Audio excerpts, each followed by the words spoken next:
Le problème majeur du christianisme de nos jours, c'est sa complexité. Il nécessite tellement de qualités. Beaucoup pensent qu'il est l'ensemble des chrétiens possédant les qualités de Christ. Un tel aura de l'amour, un autre de la patience, un autre encore de l'humilité.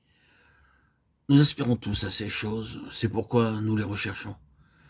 Cependant, il n'a jamais été dans l'intention de Dieu que nous possédions un tel éventail de dons ni de grâces particulières.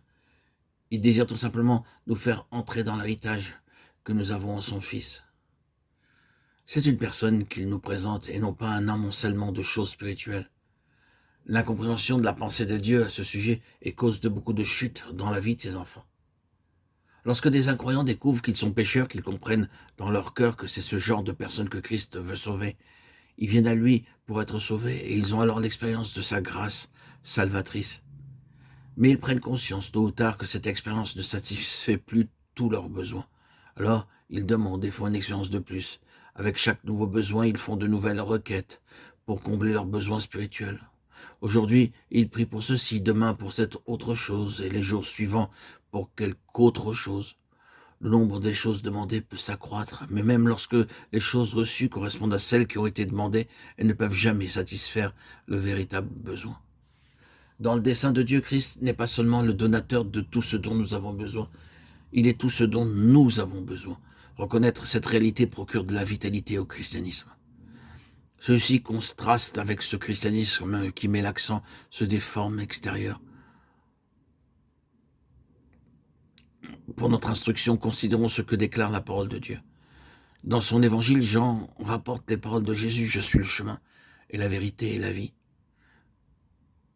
Considérons quelque peu cette étonnante déclaration. En des termes très simples, le Seigneur déclare que le chemin de Dieu pour l'homme n'est pas un itinéraire qui puisse se cartographier. En réalité, ce n'est pas une chose.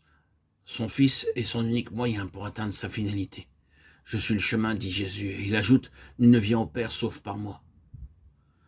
Le seul et unique chemin qui conduise de là où nous sommes jusque là où est Dieu, c'est son Christ. Tous ceux qui sont vraiment allés vers Dieu ont fait l'expérience que Christ non seulement nous enseigne le chemin pour aller vers le Père, mais qu'il est le chemin.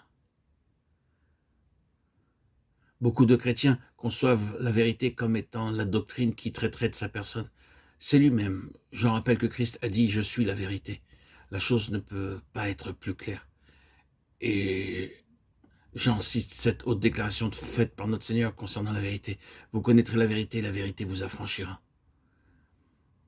Christ est la vie. Nous avons besoin de bien faire la différence entre la vie et l'action. La vie est tenue de s'exprimer par des actes, mais les actes ne peuvent se substituer à la vie. Beaucoup de chrétiens font de leur mieux et s'efforcent d'être comme Christ, mais la vie de Christ est toujours spontanée. Même la vie naturelle obéit à cette loi.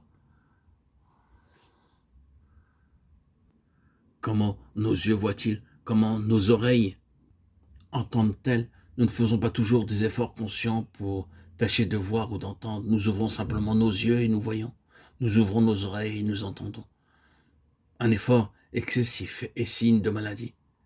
Les mouvements d'un corps en bonne santé sont spontanés et bien souvent inconscients.